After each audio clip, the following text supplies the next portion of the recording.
In the name of God, Mustafa Yasser with you. In the last video, we learned how to create a template to track the reading part of our lives. In this video, we'll learn how to create a template to benefit from and organize our studies just like this one. So let's get started right away.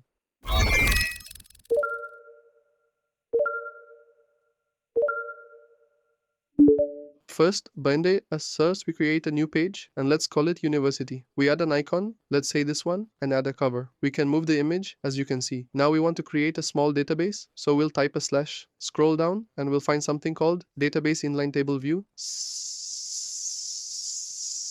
We create a new table. Let's name it Course, which means college subjects. We start adding the names of the college subjects, for example, math, physics. The second thing we will do is create a database. We then divide each subject into smaller parts, like chapters, for example.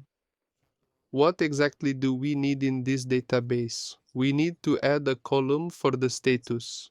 And we will need to add a column for the date, which is the date we are required to study this part. We can make this field and add, this is the date when I completed this task. We also need to make a select to add evaluation, which is my assessment of studying this part. We will add a store as we learned last time, or the task mark.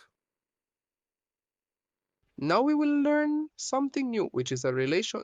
What is a relation? It is a connection that links one database to another. Now we want to create a link between it and the database above, which is for the courses. We activate a three-way relation, which is a connection between this and that. We add a relation. Let's start now by linking each task to its subject. For example, 1, 2, 3 for the math subject. We add another chapter for the physics subject. We also add a chapter for the chemistry subject and link it to the chemistry subject. As you can see above, each subject and the parts linked to it have started to appear. Now we will add something called a rollup, which is a field through which you can retrieve data from the other database. Now I need to create a rollup and link it. The other database, which is for the chapter, we select chapter. It will start asking us which field you want from the other database. I chose the status, but it tells me I can calculate it for you. I will tell it that I need to calculate the percentage of its status or completed. Then choose the view method, whether bar, range, or number. We can also calculate the count, not the percentage, so we can do a summary as you can see. For example, we have 3 tasks or 3 chapters. We have completed 1 out of 3. Now we have finished 2. We start filling in the data and organizing it. We can also display it in a bar form like this. Now we have 2 roll-ups. It shows the completed tasks from the total tasks. And we have another roll-up that shows the bar of the material. Let's call this one, for example, and this one we'll call bar.